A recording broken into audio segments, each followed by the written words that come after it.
Good morning students. हमने एक video में अंग्रेजी भाषा के स्वर और व्यंजन यानी वॉवल्स और कॉन्सोनेंट के बारे में पढ़ा था, जिसका मैंने होमवर्क भी दिया था। आज हम इसके बाद आर्टिकल्स के बारे में पढ़ते हैं। यूज़ ऑफ आर्टिकल्स मतलब आर्टिकल्स का प्रयोग। आर्टिकल क्या होता है? आर्टिकल को समझने के लिए एक सबसे अच्छी चीज़ है कि आपको अगली क्लास में बताया जाएगा नाउन क्या होता है। किसी भी वाक्य में नाउन को मॉडिफाई जो करता है वह आर्टिकल होता है। यानी article is a word that modifieds noun, यानी कि नाउन को जो मॉडिफाई करता है, नाउन को एक विशेषता बतलाता है, नाउन को एक विशेष स्थिति में पहुंचाता है, वह हमारा आर्टिकल होता है। आर्टिकल तीन तरीके के होते हैं, ए, एन, द। आर्टिकल कौन कौन से होते हैं? ए, एन, द, ये तीन आर्टिकल्स होते हैं। इन तीन आर्टिकल्स में से हम लोग आज ए और एन का प्रयोग के बारे में पढ़ेंगे। ए का मतलब भी एक होता है और एन का मतलब भी एक होता है। लेकिन कहाँ पर ए लगेगा, कहाँ पर एन लगेगा, इसके मैंने पहले कुछ एग्जाम्पल्स दिए हैं, कुछ उदाहरण दिए हैं। जैसे a dog, a horse, an elephant, an umbrella, a kite, an ant, a lion, an orange, a mango। हमने इतने एग्जाम्पल दिए हैं जिसमें किसी के साथ तो अ यूज हो रहा है, ए का यूज हो रहा है, और किसी के साथ एन का यूज हो रहा है। लेकिन कहाँ पर किसके साथ हो रहा है? देखिए, जब हम डॉग के साथ जाते थे, डॉग का पहला अक्षर होता है डी, और मैंने बताया था पहली क्लास में ए, ई, आई, ओ, यू, ये सभी क्या होते हैं? वॉवल्स होते हैं। लेकिन यहाँ पर डी हमारा क्या है? कॉन्सोनेंट है।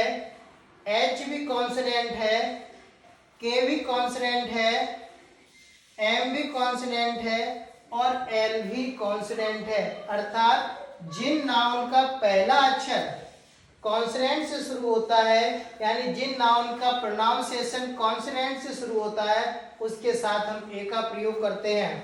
वही दूसरी तरफ an elephant, an umbrella, an ant, an orange, ये जो है हमारे जितने भी ये शब्द दिए हुए हैं, इनका नाउन का पहला अक्षर वॉवल से शुरू हो रहा है, इसलिए हमने इसके साथ में क्या लगा दिया है? एन लगा दिया है।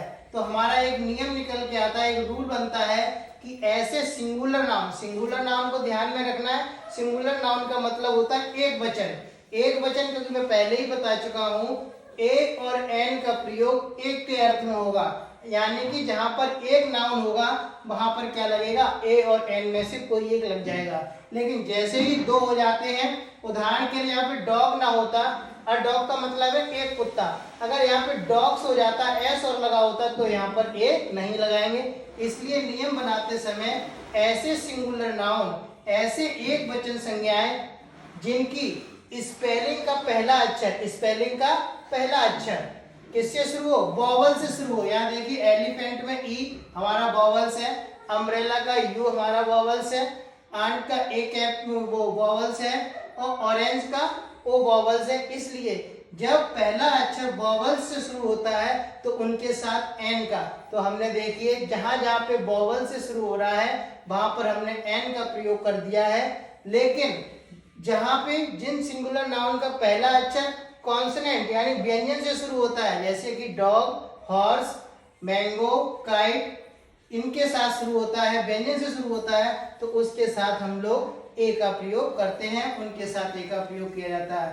कहने का मतलब यही है कि ऐसे सिंगुलर नाउन जिनका पहला अक्षर अगर वॉवल्स होगा तो एन लगाएंगे, और अगर कॉन्सोनेंट होगा तो ए लगा देंगे। इसी के साथ हमारा ये आर्टिकल में ए और एन का यूज समाप्त हो जाता है। बस ध्यान ये रखना है, जब सिंगुलर नाउन होगा, क्योंकि हमने पहले ही लिख दिया है एक के अर्थ में, अर्थात जहां पर एक कर्ता हो, एक संज्ञा होगी, सिंगुलर नाउन होगा, वहां पर हम क्या करेंगे? ए या एन का प्रयोग करेंगे। लेकिन ए का प्रयोग कॉन्सोनेंट प्रोनाउंसिएशन के साथ और एन का प्रयोग वॉवल्स प्रोनाउंसिएशन के साथ करते हैं। यही हमारा टॉपिक है। इसीलिए मैंने जब पहली क्लास ली थी बताया था कि स्वर और व्यंजन का टॉपिक किसी भी भाषा में बहुत ही महत्वपूर्ण होता है। इसलिए इंग्लिश में भी वॉवल्स और कॉन्सोनेंट है जिनका यूज आगे हम आर्टिकल्स में पढ़ेंगे। तो ये था हमारा आज का आर्टिकल्स। का टॉपिक जिसमें हमने ए और एन का प्रयोग बता दिया है। इसके बाद मैं इसके भी होमवर्क आपको व्हाट्सएप पे भेज दूंगा, जिसकी मदद से आप कहाँ पर ए लगाना है, कहाँ पर एन लगाना है, इसके बारे में आप घर पे इसको पढ़ेंगे और बताएंगे। मुझे अपने पिक्चर भी खींचकर भेज सकते हैं कि आपने जो पढ़ा है, जो होमवर्क दिया गया उसमें आपने क्या किया। और हाँ, अगर आप लोग होमवर्क के साथ अपना नाम ऊपर लिख दें कागज पे, जिस पे भी आप सॉल्व करें, तो मैं उस पे आपको व्हाट्सएप पर ही फीडबैक दे दूंगा आपने कहाँ पर गलती की है, कहाँ पर क्या सुधार करना है।